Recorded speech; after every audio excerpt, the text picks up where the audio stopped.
దళిత గిరిజనుల సమస్యల పరిష్కారం కోరుతూ గుంటూరులో ఆందోళన జరిగింది. ఈ మేరకు వ్యవసాయ కార్మిక సంఘం ఆధ్వర్యంలో సోమవారం కలెక్టరేట్ వద్ద ధర్నా నిర్వహించి నిరసన వ్యక్తం చేసింది. ఈ సందర్భంగా సంఘ కార్యదర్శి మురళీకృష్ణ మాట్లాడుతూ భూమి లేని పేదలందరికీ ప్రభుత్వం సాగు భూములు పంపిణీ చేయాలని డిమాండ్ చేశారు. జెన్జీ ఉద్యమం ప్రభావంతో కేంద్ర విద్యాశాఖ మంత్రి రాజీనామా చేయాల్సి వచ్చిందని చెప్పారు. అదే స్ఫూర్తితో హక్కుల కోసం దళిత గిరిజనుల ఐక్యంగా పోరాటం చేయాలని పిలుపునిచ్చారు.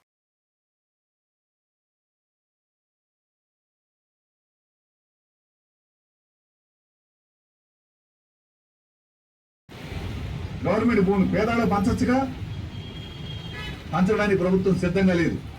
వాళ్ళది ఏమైందంటే పేద పెద్ద కోటీశ్వరులు వస్తున్నారు, ఎమ్మెల్యేలుగా ఎంపీలుగా డబ్బులు కొన్ని సాధించుకున్నాం. అట్లా చాలా చోట్ల చలపల్లి జమీందారునే మనం వెనకనెట్టి కొన్ని వేల ఎకరాలు పంపిణీ చేసుకున్నాం. ఇళ్ల స్థలాల కింద, సాగు భూముల కింద చాలా చోట్ల సాధించాం. ఆ విధంగా జన్జీ ఉద్యమం యువత, స్టూడెంట్స్ రంగంలోకి వచ్చి లక్షల సంఖ్యలో వచ్చి అక్కడ పోరాటం చేసి ఏమని డిమాండ్ పెట్టారు తెలుసా? దీనికి కారణమైన విద్యాశాఖ మంత్రి రాజీనామా చేయాలి అన్నారు.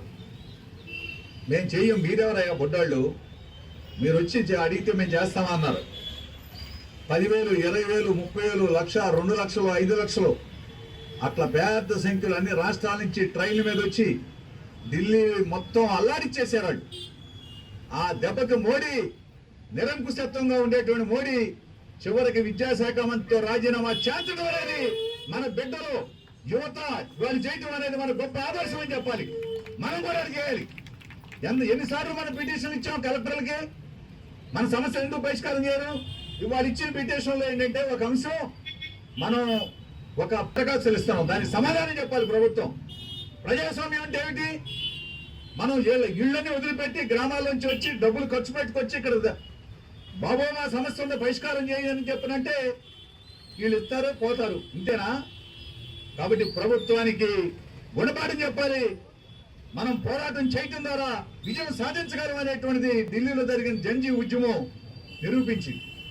అందుకని మనం భూములు తెలంగాణలో నైజాం నవాబుని వ్యతిరేకించి బ్రహ్మాండాన్ని పోరాటం చేసిన చరిత్ర ఉంది మన వ్యవసాయ కార్మిక సంఘానికి, మన కేవీపీఎస్. అందుకని పోరాడకుండా సమస్య పరిష్కారం కాదు.